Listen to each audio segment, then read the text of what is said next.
Wow. Thank you so much for tuning in, ladies and gentlemen, everyone. This is Derek Bartoluccelli, as with me is Leslie Powers. We have another powerful segment with Rodney Goodwin today, and it comes up on our 13th episode. We have the actual 12 segments of the Zodiac, houses, if you will, and bringing it back full circle to the Equinox, here to share some insights and things to be foreseen, considered, not worried about, because we're not the worriers, we're more spiritual warriors. And currently just in a place of a lot of gratitude of just how the show has been going and the superb guests that we've had on and their beautiful and wonderful insights and such profound knowledge that everyone's taken in, on their behalves, and how it correlates and coalesces into something that is just like can be universally understood to a lot of degrees for a lot of people, pretty much everyone to a degree. But speaking of degrees, my life has been so complicated, Rodney. I gotta tell you, I got that Saturn on the 29th degree, and I heard that's some pretty harsh shit. But Right position. Oh boy, yeah, that's yeah. You're here to definitely do some work, man. Yeah. Welcome, Rodney. Yeah, got some. We want definitely hear your wisdom. We're so glad you're such a master astrologer and really have an understanding, really of the cosmology, and so it expands, your readings to really unique way, in a really unique way. Want to highlight that you are now a guest on Logan Hart's live Wizard Factory show every Saturday morning, or depending on your time zone. You just got off of that, and so it's been a marathon day for you. Thank you so much for joining us here. We'll be posting this like a week after, and excited to hear about what is going on in the astrological world right now. What's significant? What do you see as the dynamics that are that we're interacting with, right, energetically? And then how do we activate our own power, our own inner warrior to master this time? Yeah, thanks for having me on. I put myself in a position where the astrology aspect comes fairly easily to me, just because of my makeup, my codex, and so it's something that I love. I love to do. I love to help people, and working with my own templating, my own life, as well, and bringing things into a place where, I'm trying to find balance and harmony within my own self, and and so, teaching is a form of alchemy. You're moving energy when you're teaching, and you're expressing, you're putting things together, you're bringing like a consciousness constructor, and you help people kind of connect the dots. That's what astrology does. It kind of helps you connect the dots, in context of why, and a lot of people don't know the why. They don't know why things are happening to them. They don't understand why, these setups are going on in their lives. Well, the why is that your templating is, in context of vibrational correspondence, is playing out on the field. And so, you're here to resolve things. Squares and oppositions are about resolution and bringing resolution to your life and into your soul's journey. And so that's why astrology is so important. And we're going to get into the equinox energies here, because that's something that why I love, the tropical system, because it's predicated upon, the solstice, the changing of the seasons, so, you have the winter solstice, and that's dealing with what? Moving into the Capricorn energies, and the earth elements.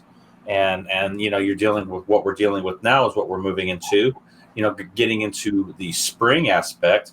We'll be moving into the Aries elements, which is the fire element, where everything is firing back up from being, being asleep, so to speak, the trees and the hibernation aspect, if you live in a place where you're dealing with 4 seasons, so the equinox, the spring equinox, the equinox just means equal parts of light and darkness, so we're dealing with, the equality of light and darkness, between those points, and this is, if you want to take it to the aspect of the, the fall equinox, that's Libra, so dealing with the equal scale, equal parts of light and darkness. And so when we're dealing with the Aries energy, what's happening, we're firing up the cardinal fire elements, which is what happens in the spring. What do? You plant seeds. See? So this is the time when you plant seeds. That's what the spring equinox is all about. It's about planting new seeds in your life that are going to go through the process, of the alchemical process of transformation to become a plant. And so that's what the spring equinox is all about. Yes. So there's also a correlation with the season of sacrifice, correct? How would you describe that correlation to astrology? So the sacrifice to me is about shedding the old version of yourself. So that's, they talk about what spring cleaning, so to speak, well, what you're really doing is that you are shedding, like a snake skin. You're shedding your old identity, the old version of yourself.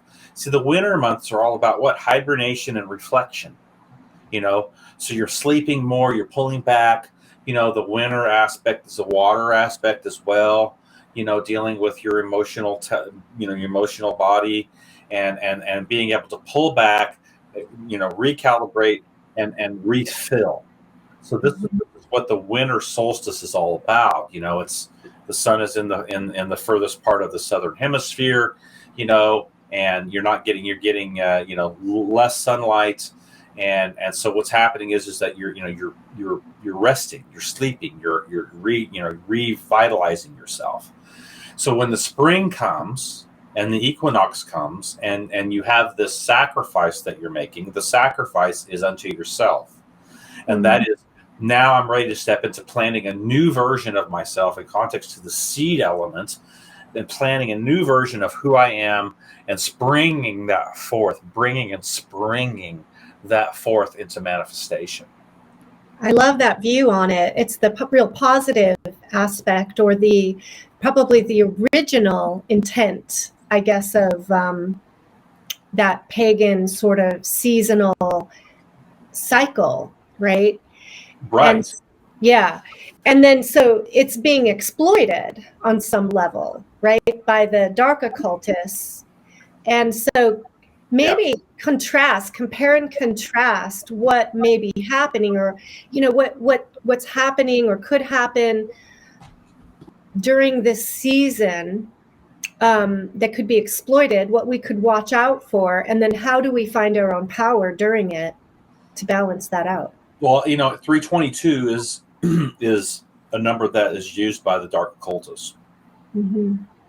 So this is their season of sacrifice. See, and so this is why we see a lot of dark satanic stuff happening in the reality field as they're implementing their sacrifice in context to that 322. And looking at the chart, I just did a video on this a few days ago, about this particular subject, and seeing the setup that's going on with this particular transit that's happening with the Aries energy.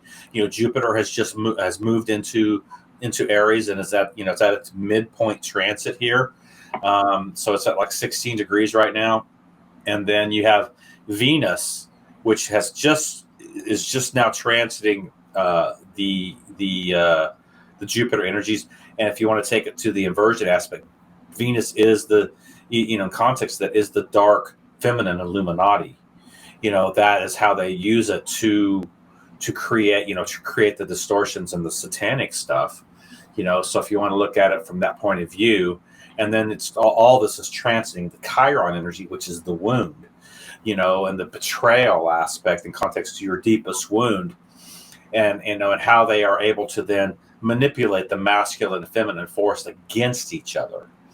And so when we're looking at all that happening in Aries, in its shadow aspect, can be very narcissistic, very tyrannical, very much consumed with itself. It is the first gate, so it is the gate of self. So this is how they work with the energies, to develop these sacrificing aspects in the ethers. This is where we see the shootings and the sacrifices of all different types of satanic things going on during this time. 322 is the skull and bones number as well. So you're dealing with a lot of dark occultisms during this time of spring time of the year. And what we were talking about before in context to our ancestral energy, this is the animist tradition.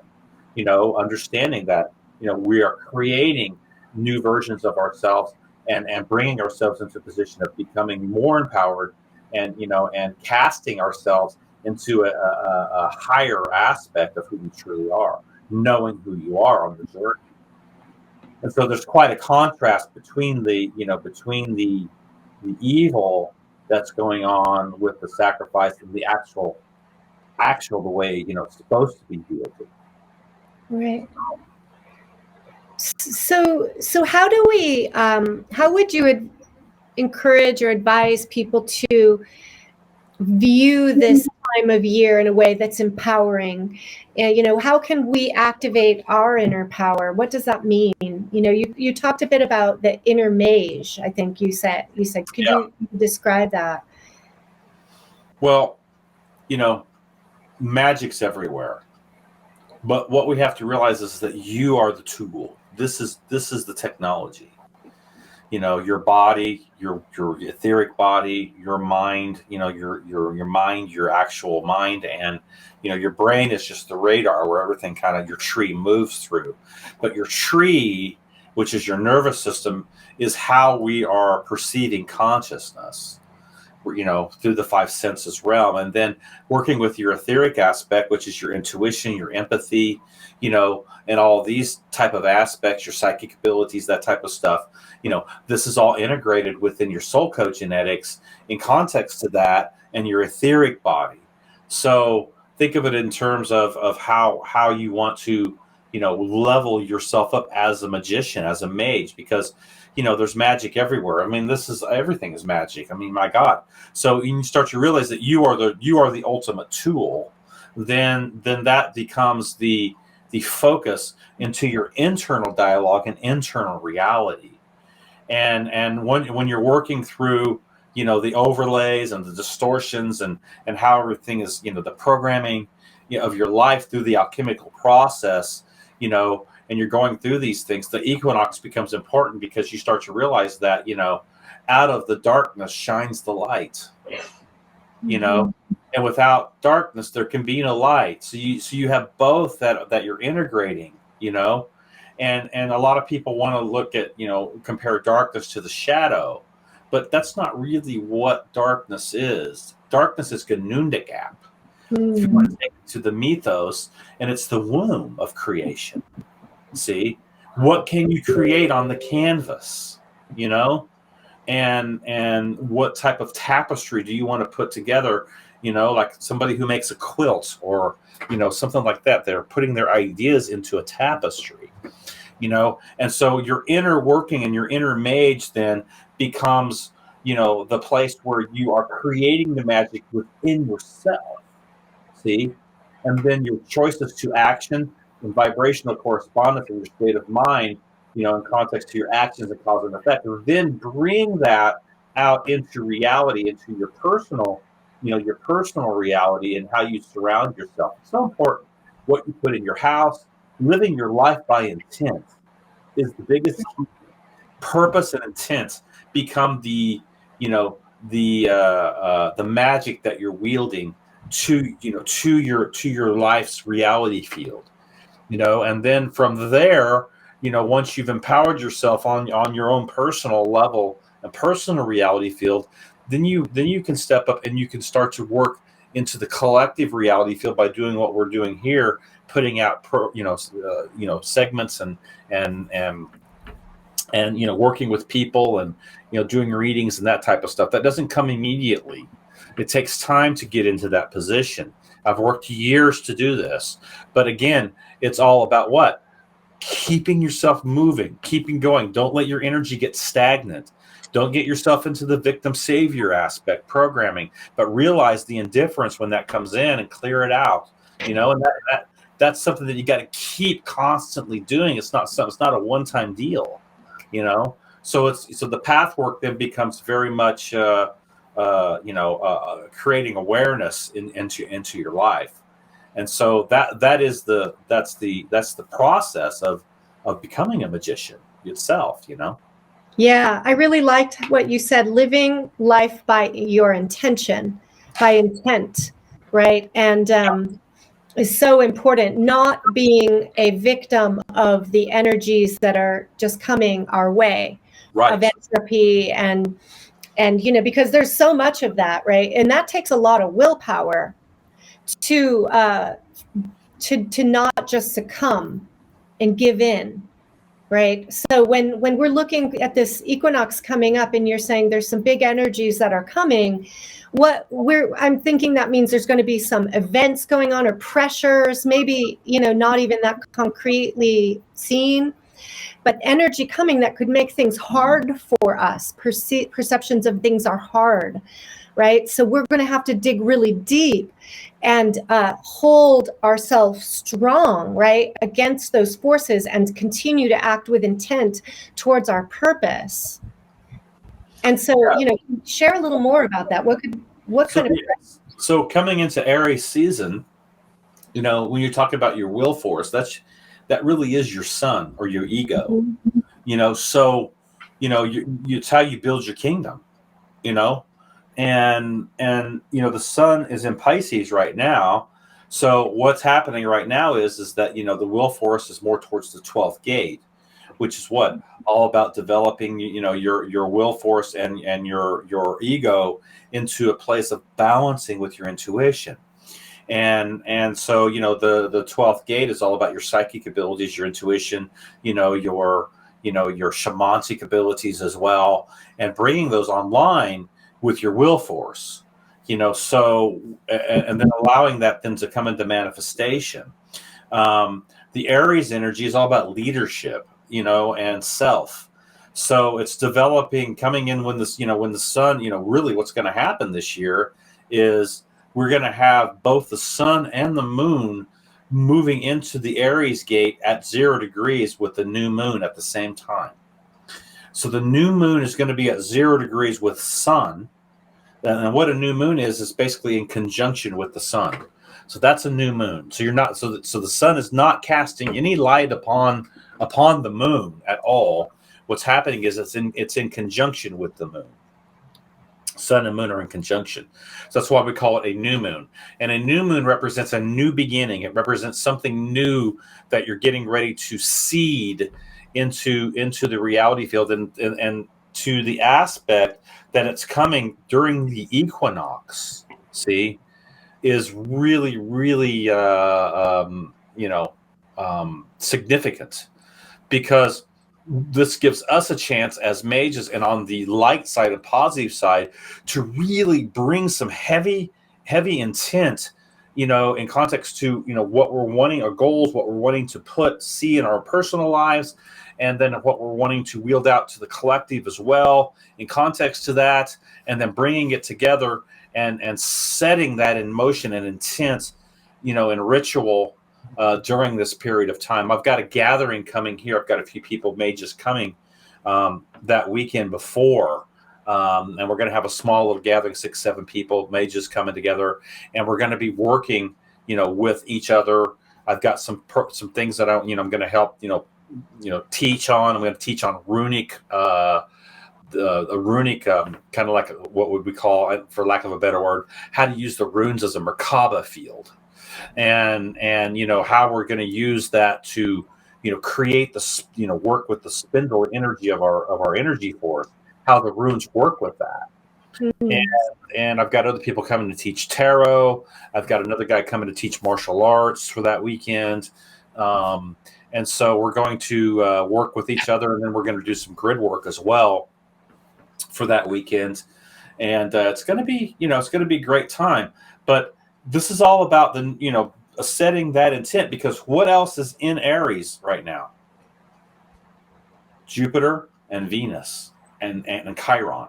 So, we're dealing with the expansion of Jupiter sitting there in the Aries gate as well. And then we're also dealing with what? Venus. See? So this is tapping our, our self-worth, our self-validation and relationships. And then we're also dealing with, I don't know what's going on with my... Yeah, you're a little foggy looking. Yeah. I'm going to let my dog out before I choose my door. Yeah, let me see if I can get this curtain closed here real quick. Maybe that will help. Sure. Looks like the blur went away. Yeah, I bring up some good points of just really trying to stay centered, stay in alignment, and having those templates of setting down that proper foundation of how you want to see the world around you and experience that and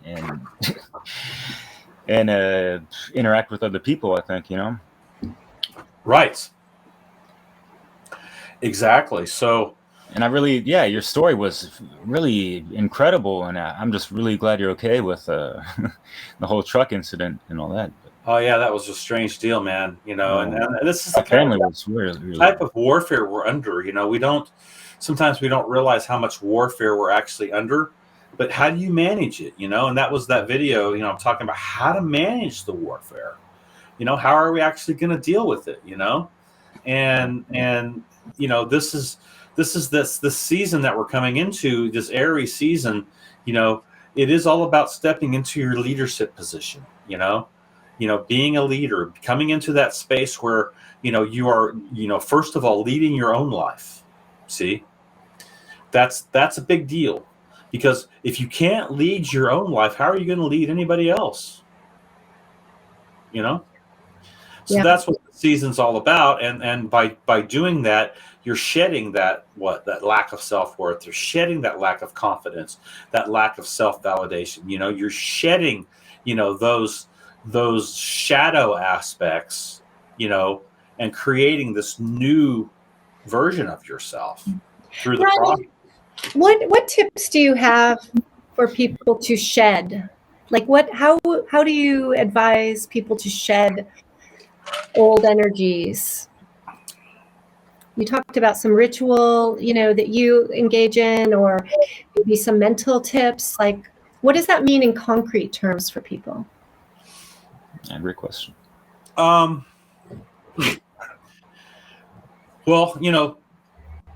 it's an ongoing process, and everybody's at different stages of this process. So if you look at the alchemical process, the first aspect of that is the calcination. So it's the burning, it's the athanor, right? Mm-hmm. So when you're stepping into a place where you are,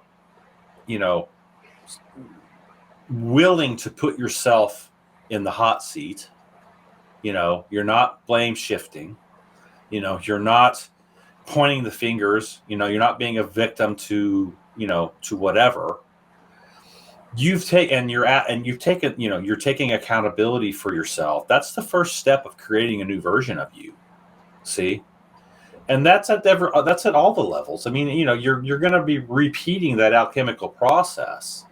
So once you go through that calcination process and you put yourself, there's this picture, and it's a picture of the athanor, the furnace, and the guy's on a bed, and he's got a couple people like pushing him into the furnace, and then he's like giving them instructions on exactly where to put the bed, where to push it into to get the best result, and so that's the type of attitude that we have to have. Is that number one, we don't know it all. Number two, I haven't arrived. Number three, I got a lot of work to do. Number 4, I am the master of my own reality, and stepping up to that. These are all things that you do to help shed the skin of the snake. Because the snake becomes an archetype of wisdom, the serpent of wisdom, right? So this is why it's been used against us, in context to the archetype. All these archetypes have been reversed. And so when you're dealing with creating a new version of yourself, it's all about stepping into that process and then going through the dissolution, the washing away, the mixing of the ashes, and then ultimately what you're trying to do is with the prima materia is you're trying to turn that lead into gold, or you're trying to create a coagulation point where all that material that was infected and that was polluted is washed, is cleaned, and distillation, all these processes that you go through to where that when you hit the coagulation and everything comes back together, it's a brand new version of who you are. It's the phoenix rising. See, like a remixing of yourself in the purest aspect. Right. It puts it all back together into a brand new version of who you are. A coagulation period. Yes. Yeah. So in terms of our experience, I would say that this would involve an emotional process, right? Thought and emotion are what we're here to master. Absolutely. Yeah. Totally. And the thought comes first as far as, the first cosmic law principle. And you made me think about the good old alchemical green thumb and how, to keep that mental landscape proper with the fertile soil and all that good stuff, we do have to constantly, weed. And going back to concrete, daily applicable ways to go about, reinventing yourself and going through that daily alchemical process is to really, just go through your thoughts in your mind. You're weeding out the thoughts that are incongruent with, who you truly are. And when you take it back to, that heart mind and that kind of stuff. And anything to add on to that, Rodney? Yeah. I mean, these are all trauma-based responses when you're dealing with that, with your thoughts, and they're attached to memories, and they're attached to this, and they're attached to that, which brings up the emotional aspect inside. See? So, you go through the process of, maybe you were abused as a child or whatever, and so that drops down into your trauma response. And the next thing you know, you're feeling sorry for yourself inside on an emotional level, and then what are you going to do about it? Well, you can stay there and be stagnant, and allow it to devour you. Right. I always take it back to that show called the Never Ending Story, where he's with his horse and he's in the swamp of sadness. Yes. Right. And the horse is he's trying to encourage the horse not to be sad, but he himself is sad. And, and what comes to pull him out of the swamp of sadness? The dragon. Right. See? It's the dragon. So it's your dragon. It's your will. See? That you have to get a hold of in context to that and ride that dragon up out of that sadness. See? Out of that stagnation. Yeah. Great imagery. Yeah, the courage, the will force, that Right. the activated animus or anima of the ego, I guess, if you will. Right. I also think about that furnace, though, is the fire, right? And stepping into the fire, feeling, transmuting, allowing to metabolize the emotional baggage, right? Those painful memories and experiences, the emotions, instead of running from or burying them in the mud, right? It's like experiencing, allowing them to burn off. And then that would lighten you like smoke, right? Or, the ashes are light. Stack, right? Because that's the smokestack, right, out of the furnace, which is all of the what? That's all the Pandora stuff coming up out of that. You're opening Pandora's box, but you're willfully doing it. Yes. So you're going to burn one way or the other. Either you're going to burn in the fires of stagnation, entropy, and chaos, right? Yeah. And go through the processes of the whole victim aspect, right? And going through why is this happening to me bullshit. Oh, what did I do wrong? Why life isn't fair, all that stuff, right? And you're burning. or willfully step into the Yes. Athenor, Yes. making a conscious choice to actually go through the alchemical process and the rites of passage, Yes. right? And bringing that into a space where you then are stepping into your empowerment, empowering yourself. Mm-hmm. You're going to burn one way or the other. There's no getting around it. Yeah, excellent point. Yeah. Burn, So baby, burn. Yeah. Activating New our meaning to that. Yeah. And so what does it take to activate, to be able to withstand the fire, would you say? Well, I think for me personally, one of the things that has really helped me is working with archetypes. So the major archetype, or that I work with, is Tyr, or Tiwas. I wear this rune, and so when you're going through the real deep, dark, transformational aspect of Scorpio, you're really going through a purging. And you're really the fires are really burning inside of you. Tyr is the aspect of courage. So, Tyr is the courage archetype, and not only self-sacrifice, but also the sacrifice to the collective. You have a mission, you have a purpose, and that purpose is not just your individual transformation, but it's sixth house in service to others as well. And so, knowing where my sixth house placings are in context of Virgo and service to others, that's part of of what you're here to wield in your mission and what you're here to accomplish.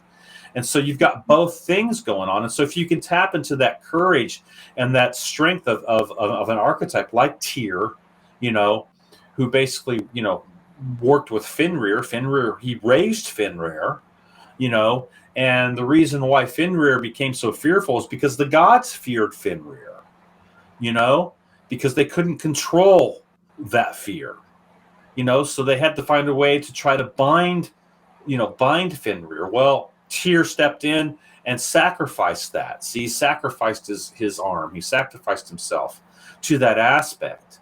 And once we understand, there's certain archetypes that we can actually work with when we're going through that process. And this is archetype, archetype typical or archetype consciousness that we can, bring on and bring into our lives that will help us to, withstand the fires and the calcination process. It's almost like calling on our ancestors at the same time. That's exactly what it is. Yeah, they're in the blood. Yeah. Yeah. Yeah. I love that. Yeah. So you said that, you look to your sixth house, and work with that to help activate your power or your strength. So can you talk a little bit, for a person who wants to know, where, for example, in, I noticed a comment where somebody, with Logan's show, and they said, I don't have any gifts or strengths here, like powers. And I'm like, no, everybody has something to offer. Yeah, I saw your comment on that. Yeah. So where does a person go to look, let's say, in their astrological chart, if they don't know what their strengths are? How can they discover those within their gift lies in Chiron. So, Chiron is the gift and the wound. It's the wounded healer. Chiron's, is the archetype who taught the gods. So Chiron was a super god. I mean, he was teaching the gods, and he basically, his first wound, Chiron's first wound, was the rejection by his parents because he was born a centaur, and so so he literally was rejected, right, at birth. So that created an abandonment issue, right? A rejection issue within him, a betrayal issue with him, see? And taking it back to that, betrayal is the core wound of humanity. Yeah. And so who came as a mentor to Chiron? Apollo, see? So Apollo taught Chiron. What does Apollo represent? The sun, the will force, see? The heart core intelligence, the ignition of your sun. That's Wow. a polygon, see? So it's the ignition of your sun that teaches you when you connect to the higher force. But to get to that space, you've got to take that first step in actually taking responsibility for your own life and your own actions and what you're and the position that you are at that present moment in your life's journey. And if you don't know your gifts and you don't know your talents, then you don't know who you are. And so by stepping into that place, these arts of gnosis help us to tap into and recognize who we truly are, getting into the tarot, getting into the runes, getting into human design, getting into astro-psychology, getting into numerology, all these different aspects of gnosis. Mm-hmm. And so this is why you've got to be able to work with them. And they help you to mirror back as to who you are and your talents and your gifts and where things are residing, where your weaknesses are, where your strengths are, and looking at your chart. And this is why we need mentors. This is why we need people who know these arts that people can come to. And ultimately, the job of the mentor is to get the student into a place where they become a mentor, and they then are wielding their gifts and their talents to the collective. Yeah, it's like this huge cascade, like a waterfall of energy that is vibrating out. Right. See, most of the gurus and mentors, what they do is they make you rely on them for your spiritual life. And that's not what a true mentor is supposed to do. A true mentor is supposed to help the other person or the student become more so powerful than they are. Let them be their floor as they launch into a higher aspect, even go further than you do. I mean, that's your whole joy of being a mentor, is seeing your student, come into a place of flourishing, where they no longer need your services. Yeah, I love that, and it really highlights the oneness, right? So the recognition of our oneness and of the power of synergy and the power that comes from joining forces, so to speak. And there's no need for competition or jealousy or feeling like if someone's success is taking something away from you, right? So when those sentiments rise, those are the shadow aspects, the trauma residue that then can be dissipated, through that alchemical process to bring forward that pure energy of love and care, which will integrate us together in a powerful force, right? It seems like that's what we're here to do. Exactly. See. And so once you are able to recognize that, and then get a clear picture of where you're actually at. No illusions, no bullshit. Quit lying to yourself. Quit rationalizing everything, and come into a pure look of who you truly are, where you're truly at, and be okay with that. See. This is just where I am. Okay, now I don't have any excuses not to go forward from here, Mm-hmm. And that's the hardest place to get anybody. I mean, think about what an alcoholic does who doesn't believe they're an alcoholic, or, whatever, drug addict, addiction, whatever. I don't have a problem, even though my life's fallen around. My wife left me, my kids won't talk to me, my financial world is a mess. But hey, I'm not an alcoholic. I haven't done anything wrong. I'm just fine. Yeah. Denial. Yeah, and then you get stuck in the, I guess, lower level, the river deep in the underworld, And it connects to a point you made on the Wizard Factory show, where you were talking about like our home life and our professional life, our inner world and our outer world, ultimately needing to be in alignment, right? And that's one way we can look at ourselves to see where we are out of alignment, is where we're in contradiction within ourselves or between our parts of our life, like where we compartmentalize. Right. Exactly.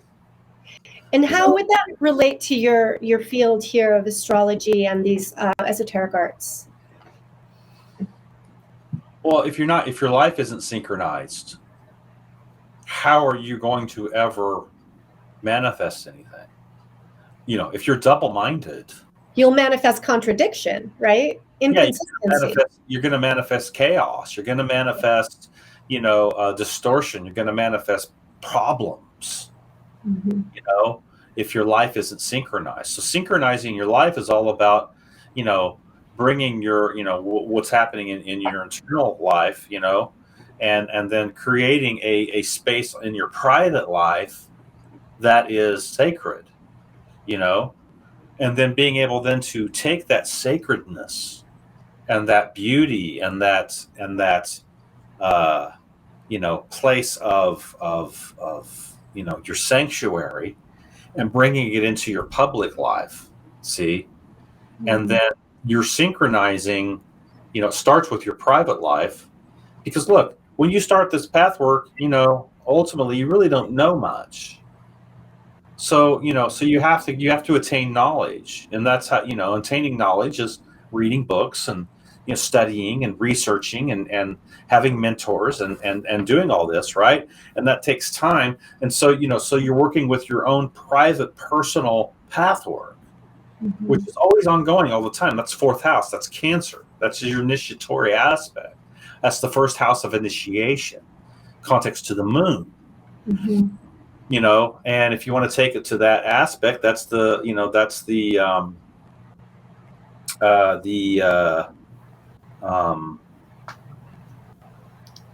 talking about the emotional mind. No, it's the card in the tarot. Why can't I remember it?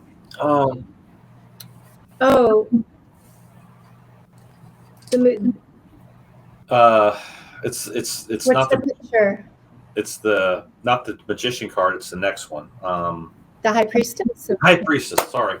Okay. I don't know why I couldn't remember that. So so you'll have to edit that. So so it's the high priestess card, which is the initiatory aspect to entering the temple gates of initiation, and that is the moon. Yeah. And so when you're realizing that the fool, which knows nothing, getting ready to walk off the cliff, he's smelling the daisy, right? He's under a spell cast, right? So it's the fool that needs to understand himself by entering the temple of the high priestess. See? And it's your moon energy to navigation where things get jammed, because you're not understanding how your thought and emotion are working in context to your own disposition. And to ever become a magician and step into that magician aspect, you've got to enter the gates of the temple. That's why those cards need to be reversed. That's why actually the high priestess card should be next to the fool, and then the magician card should be next. See? Oh, that makes sense. You have to enter the temple. Right.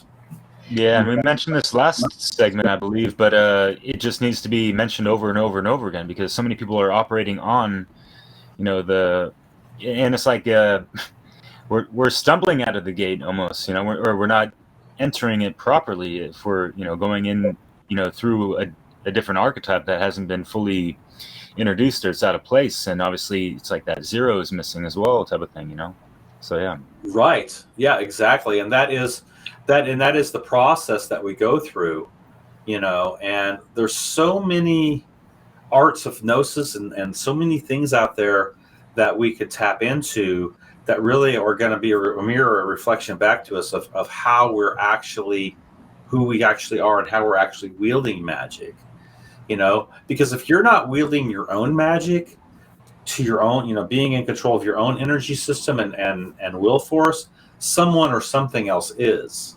Yes. So that comes back to that locus of control and activating the internal locus of control, the locus,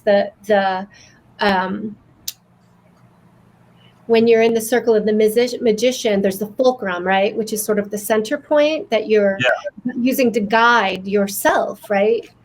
In context to your environment, and you're in this boundary, this protected, so to speak, circle Yeah, where I you have your yeah. activated energy, right?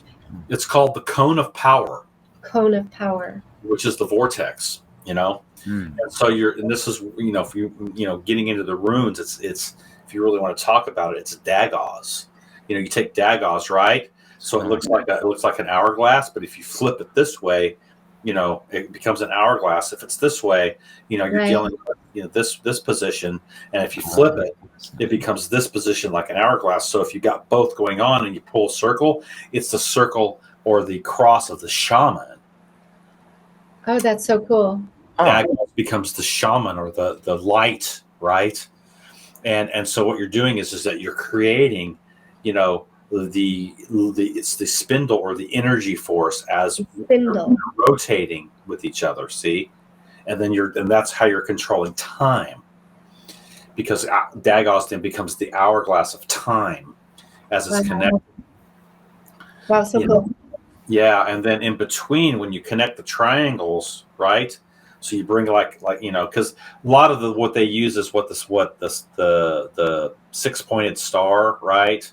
And they bring that down, and that, you know, and they try to make that like that's the Merkaba field, but it's really not, because Ingwaz, which is the portal, becomes the diamond heart, and that's how Dagos is connected. It creates it creates Ingwaz, and that becomes the diamond heart. See? Wow, yeah. The runes are fascinating. We'll have to do a portal. It becomes the portal. That's how you I don't have it, but I mean, like, I use that green gem on the top right. It's kind of, you know, embodying like Yggdrasil or, you know, the Cathara grid. As the Kabbalah. It's not Kabbalah. No, it's not? Kabbalah is not symmetrical, and then it has missing components or whatever. But anyways. What are you doing? Hang on one second. Yeah. Sure. Huh? I am. Oh shit! You gotta go soon, huh? Yes, I am almost done. Okay. Okay. Yeah, you guys want to get some coffee? Okay. I got about 15 minutes. 15 minutes. Okay, good to know. I had a question about Venus right now. Could you talk a little bit about the energy of Venus and how that interplays, and the energy? Like, I imagine there's both kind of a dark side and a light side of that Venus energy. Yeah. So Venus is in Aries right now, and it's conjunct with Jupiter and Chiron at the moment. So what's happening is that Venus is, you know, it's running the 2nd and 7th gates, you know, with Taurus and Libra. So, you know, the idea of working with Venus is working with your self-love.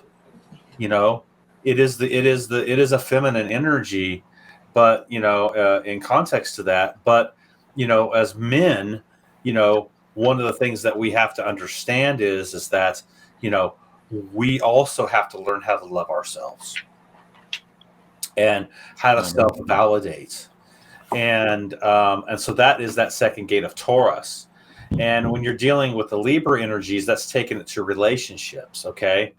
And when it's in Aries, okay, it's a it's not a very exalted position for Venus. So what happens is that all that fire element that's sitting there, right? It begins to have an impact on things, and it will bring up certain issues in your life in context to your tyrannical narcissistic behaviors to your own self. Okay. And then also that projection to relationships as well. So that's how that happens when we're working with the Venus. Now, the dark energies of Venus is dark Luciferian aspect and getting into the female Illuminati. Now, Michael Tessarian does a lot of work on the female Illuminati. I recommend people check that out. There really is a lot of information about that. And this is something that has been kind of under wraps. People don't realize what that actually is. But, you know, if you want to really get down to it, you know, the female Illuminati is pretty much running the show here. And is that part of like the Ball Lilith? Yeah, called the Ball Lilith, right? It gets into all that, you know, and dealing with your dark, you know, the dark moon Lilith aspect as well. Your charts, there's so much there. But Venus in Aries is going to reveal a lot of the tyrannical, narcissistic aspects of your life. So just getting into that. And with Jupiter sitting there, it's magnifying the energy. And with Chiron sitting there, it's also tapping into the core wound. Deep shit. Yeah. And you brought up a really good point, and I'm gonna share something just like kind of real quick as far as like, the wounded masculine is, and especially in regards to relationships where, they're no longer with their significant partner, whatever, or times are rough or whatever, or a man just they're used to having that divine feminine loving solace with that partner, and if it's not there, whatever, or divorces happen, all that stuff, and a man really has to go and consolidate his inner feminine to find that solace within themselves, because it's there, it's always there. We tend to extend dependency on others because we're not females, and they have more of that archetype, obviously, and it's a loving relationship of just that the love shared between two people. But does that make sense? I'm seeing the connections in the words like console and consolidate and counsel, right? So there's like this consolidation by facing the grief, right? The consoling and seeking counsel in the I don't know, it's like in the grieving, in the feeling. I don't know. Look, loneliness is real. Okay? Loneliness is real, right? So how do you overcome loneliness? Well, if I'm always bashing myself inside, if I'm always putting myself down, if I'm always like, I just can't do anything right. I've got all these programs, all these things running in my head. I don't want to be with me. See? Right? I don't want to be with me if I'm like that, right? So I've got to find something to distract me. So I'm going to be codependent, and it doesn't matter. I'm going to find somebody that I can, draw my codependency to, because I don't want to be with me. See? And so that's that 12th gate of isolation, Pisces, becomes very important to master, because you have to be okay with you. Yeah. So that is one of the solutions to prepare oneself for this coming tension around the Venus energy, right? Of that, the wounded Venus, the wounded relational dynamics, the wounded, damaged love for self, right? So being, learning to be whole within oneself and to find peace within oneself will then strengthen one to be in relationship, and all that Chiron energy or the wounded energy not spilling out, right? Right, because your gift sets there in the back behind it. Yeah. It's like the gold, the shadow dragon is protecting, the gold, right? Doesn't want you to get to it. The desolation of smog, he's underneath the gold, right? So who came to claim their kingdom? The dwarfs, right? And in context to, Netzvalar. So, what are they doing? They're going to reclaim their kingdom from the shadow dragon, who has hoarded the gold of consciousness. See? And so if you're indifferent with yourself and you are always putting yourself down, you lack of self-love, self-worth, self-validation, you got all this crap going on inside of you, right? You're never going to overcome the shadow dragon. You're never going to face it. See? You won't have the courage. You won't have the strength. You won't have the confidence. Your lion won't be online, and you'll because you've never tapped into your 5th gate in context to Leo and the sun. And so you'll never face the shadow dragon to mount that dragon and wield that true energy to its true position. See? Your ego will always be polarized. You'll never get any rest. The pendulum will always be swinging on you. And so the key is to understand that there's gold. There's a gift back behind all that woundedness. Yeah. Wow, that's very poetic. Beautiful image. Mm-hmm. Yeah.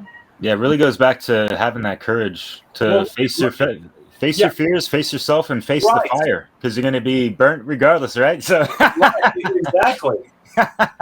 It reminds me of this beautiful imagery that I heard in a talk that Thunder Wizard did, Michael Denny, and he was talking about, I think if you want to look it up, you could look up the relationship between Hela and Kali.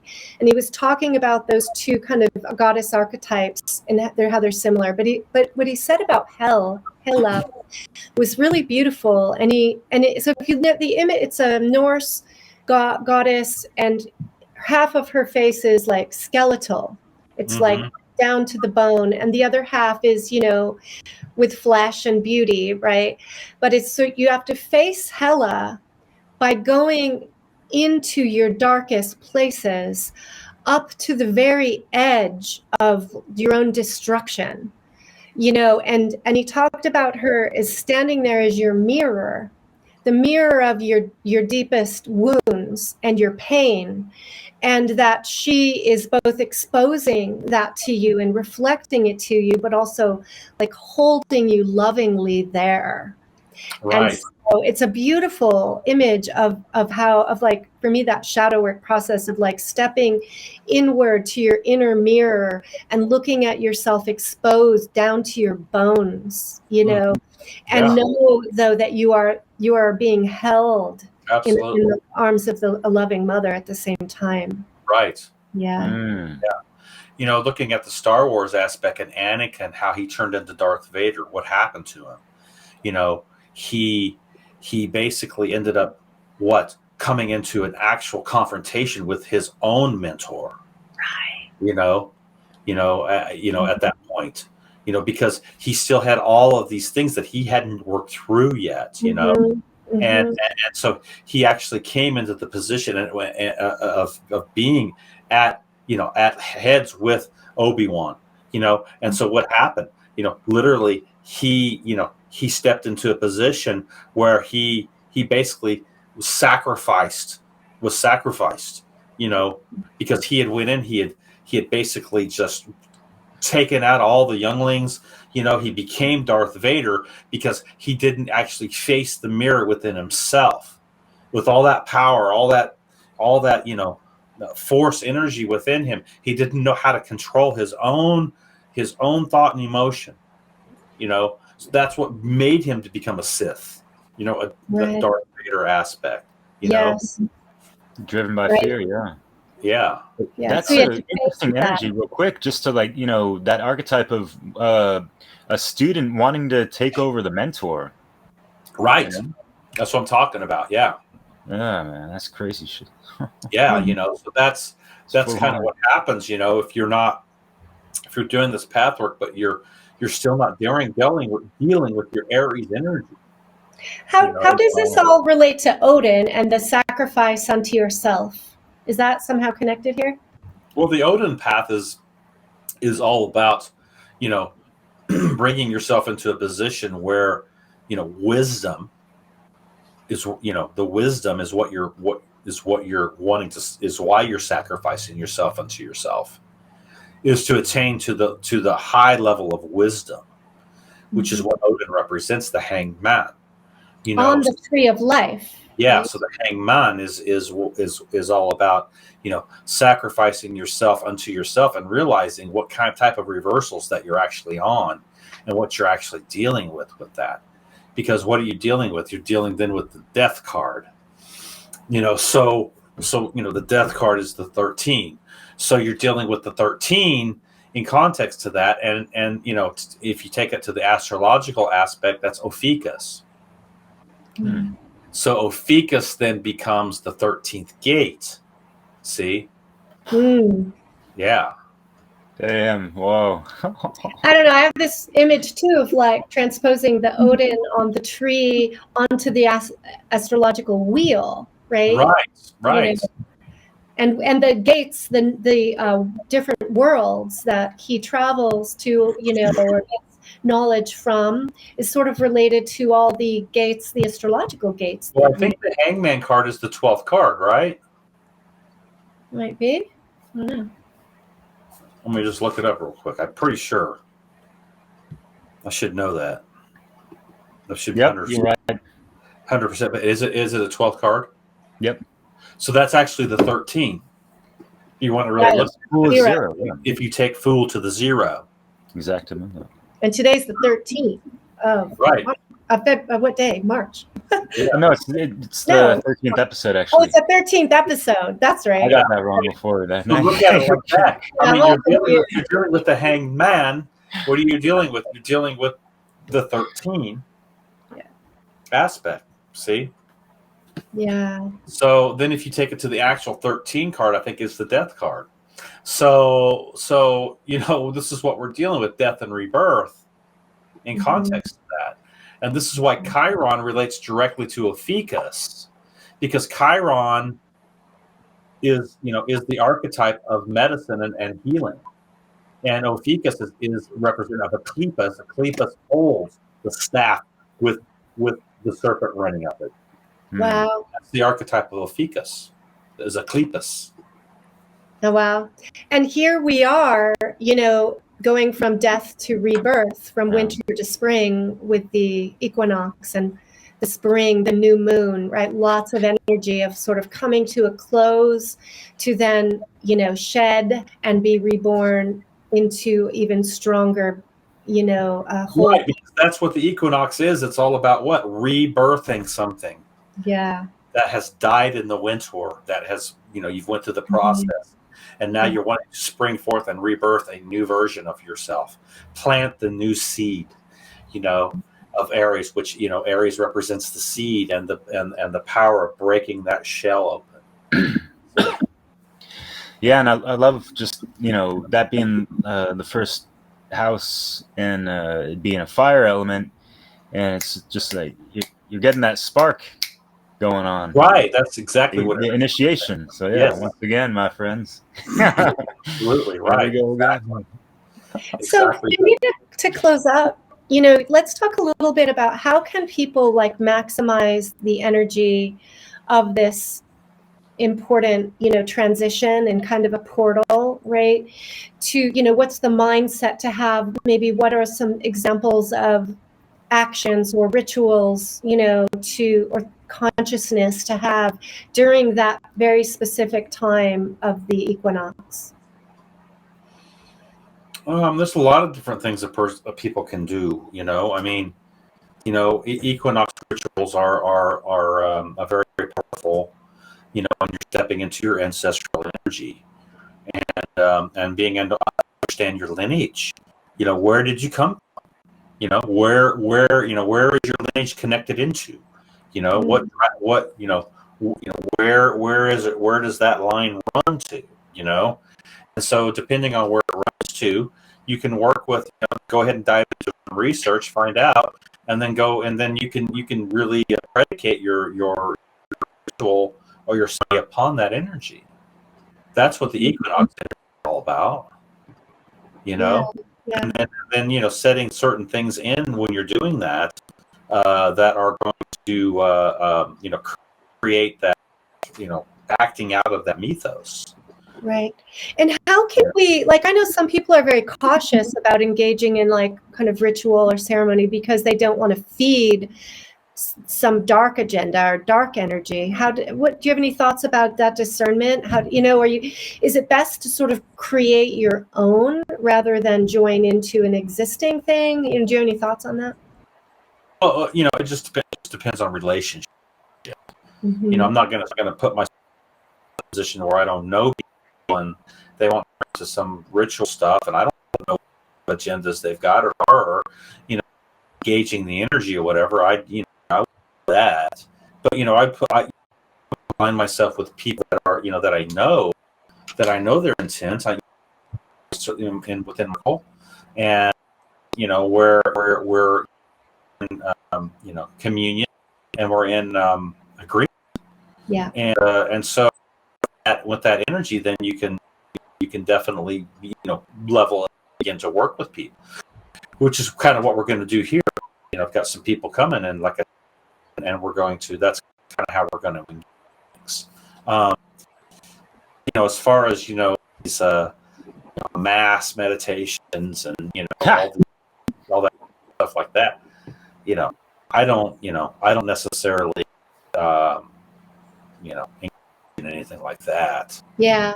And then also, let's say some stuff happens on a large scale politically, or, big events happen. How do you advise people, what are your thoughts about how do we interact with those things?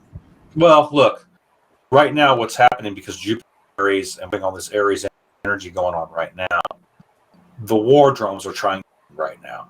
You guys can feel this. And Palestine is, back in the news these days, that kind of stuff. Right, and and you're dealing with this Ukraine thing.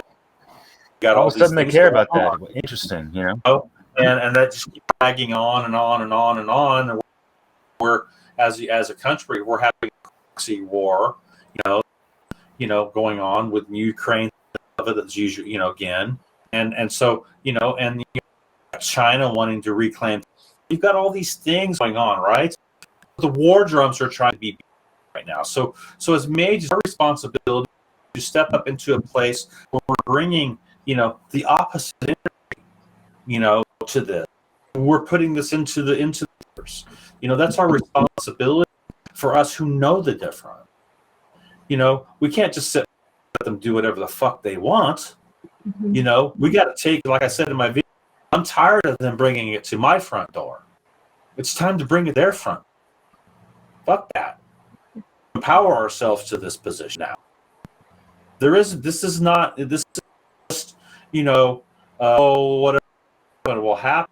We've got to take the initiative in context to who we are, why we're here, what we're here to do, and take this initiative and take it to the next step now. Yes. See? And by doing it, come together. See? And like we're doing now, and come together in ceremony and ritual, we bring into a place where we magnify the energy. It's magnified, it's amplified now, because we've come together in agreement. That which we bind on earth is bound in the ethers. That which we bind in the ethers is bound on earth.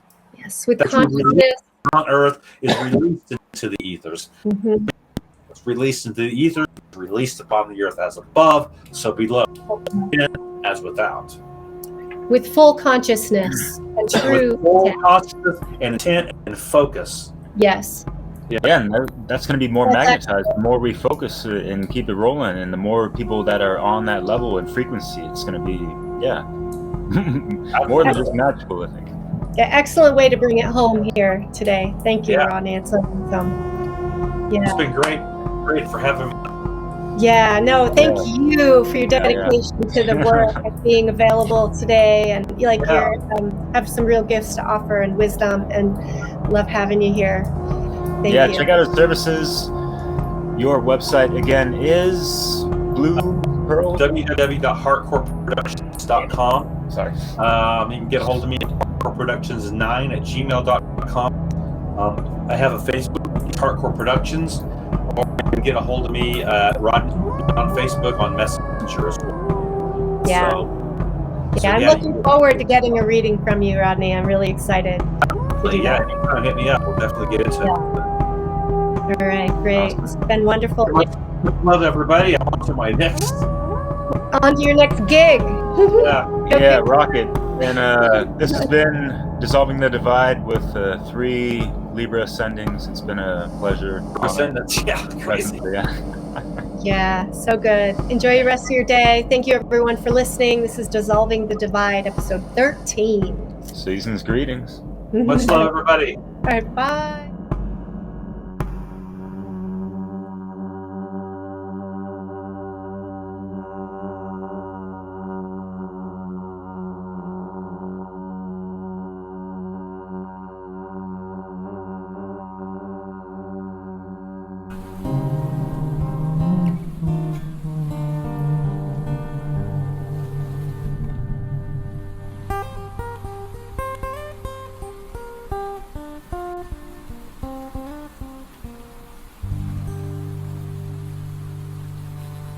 Ponyanto Deshukuntriki Raktondrog Hokshaprahamin